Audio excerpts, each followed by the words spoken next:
Debt doesn't start as a crisis. It starts as a convenience. A little spending here, a buy it now, pay later there, it all feels manageable until suddenly it's not. But here's the truth. Most people don't realize they're trapped in debt until it's too late. And the worst part? The system. Yes, you heard right. The system is designed to keep you there. And this isn't about spending less or interest rates. This is about how debt controls your brain and how to break free from it before it controls your life. Now, there's a reason why debt is so easy to fall into. Most people don't fall into debt, don't go into debt because they're bad with money. They go into debt because banks and businesses are experts at getting you to spend more. First, there's the minimum payment trick. I don't quite know why I did that because it doesn't really fit. But anyway, credit card companies don't want you to pay off your balance. That's why they set the minimum payment low, so you become feeling comfortable with carrying debt. But that tiny payment barely covers interest, and it keeps you in debt for years. For example, if you owe £2,000 on a credit card, say at 20% interest, and you only pay the minimum, it could take over 20 years to clear that debt. The fix? Always pay over the minimum. Even £10 to £20 a month over the minimum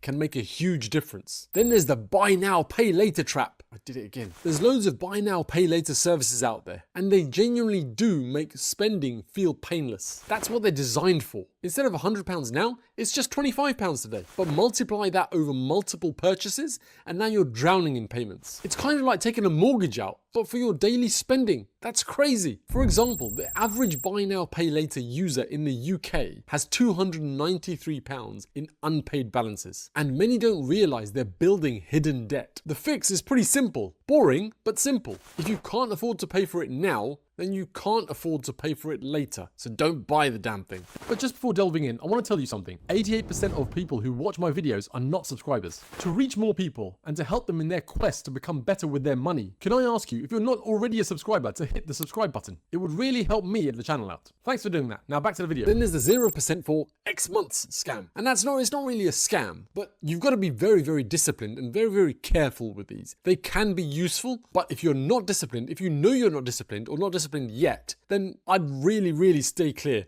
Or I'd be very, very careful before jumping into one of these. 0% deals sound great, but they expire. And when they do, those credit card rates will probably jump to 20% plus. And I know some of you out there are thinking, no, mine only jumps to 15%. Well, great. That doesn't mean you save 5%. That still means you're going to be paying 15%. And after that 0% rate expires, if you don't pay it off on time, then just like everyone else, you're trapped paying way more than you ever expected to. There is a fix. If you use 0% deals, they can sometimes be useful, as I said, but be very disciplined. Set a calendar reminder for when that 0% deal expires, so you can clear the balance before the high interest kicks in. I need to talk about good debt versus bad debt on this video too, because you've probably heard it, but you might not understand it. Let me explain. And this could cost you or save you thousands, so listen up. Not all debt is bad, but most people don't know the difference. Good debt helps you build wealth. Bad debt makes you poorer. And even the good debt can be good if you're good with it, if you're disciplined with it, if you know how to use it to your advantage. It's effectively leverage. Debt is leverage. You're using other people's money to do something. If you're buying a business, if you're buying a property, that might be a good idea. Off the top of my head, I can think of 3 ways you can use debt to your advantage, which in this case becomes good debt. Investing in yourself is one. This is for your education. You can acquire skills that increase your earning potential. There are mortgages or home loans. Property generally, though not always, but generally increases in value over the years, over the decades. And so this can be a good way of using debt as well. And the third one I'm thinking about is business loans, if it's used wisely to generate more income. For example, you might use it to purchase an asset that actually increases the operational efficiency of a business, which means you can make more money or save more money, either way increasing your profit margins. And then on the bad debt side, let me give you 3 off the top of my head as well. The first one is credit card balances that we've talked about a little bit already. And this is balances that you carry month to month, which means you're incurring interest month to month. Then there are car loans that you've taken out for cars that you can't afford. You've started making payments on a car that doesn't equate with your current financial standing. And third is personal loans. These also incur interest, as you probably know when you took it out. And they might feel better because they're at lower rates than your credit cards perhaps, but it's still interest that you're paying month on month. So by all means, if you're paying your debt off, prioritize credit card debt if they're on higher rates, but don't forget about your personal loans. They are still taking money away from you. The rule of thumb here is if the debt doesn't help you grow your wealth or make money, then it's probably bad.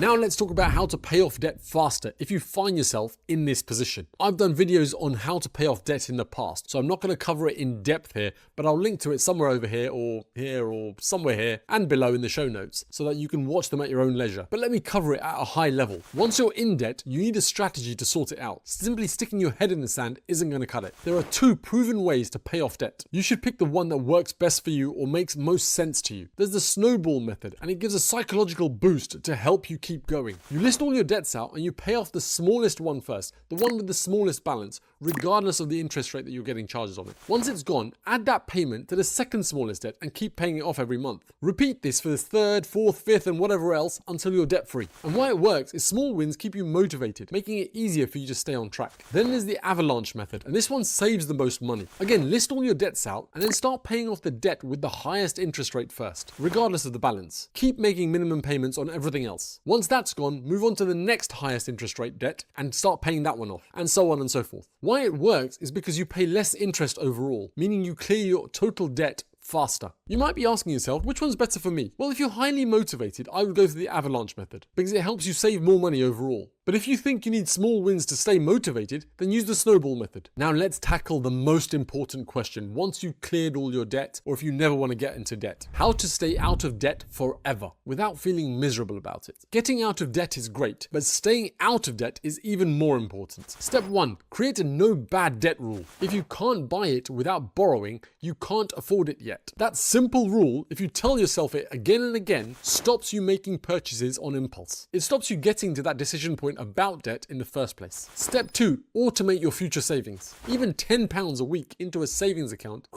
starts creating a financial buffer. And the goal here isn't about savings for itself. It's to avoid using credit for emergencies. And step 3. Find out what triggers your spending. Ask yourself the questions. Do I spend more when I'm sad? When I'm bored perhaps? When I'm stressed? When I'm comparing myself to others? Does social media make me feel like I need to buy more? Maybe I've just spent half an hour scrolling on Instagram or TikTok or something. Knowing your triggers highlights it, brings it to the surface in your mind, making it easier to stop spending when you don't need to. Escaping the debt trap isn't just about paying off what you owe. It's about understanding how debt works against you so you can never get stuck again. If you're in debt, start today. Small steps early lead to big results. And if you're not in debt, well done. Now you know how the system is designed to trap you. And more importantly, now you know how to fight back. And remember, it's not about how much you make, it's about how much you get to keep. And I'm not talking about taxes here, I'm talking about the debt drain on your income, the income you work really hard for. You don't want to just be throwing it away on debt. I just talked about automating your savings, and that's one of the most crucial financial steps anyone can take. One of the most basic principles that everyone needs to understand.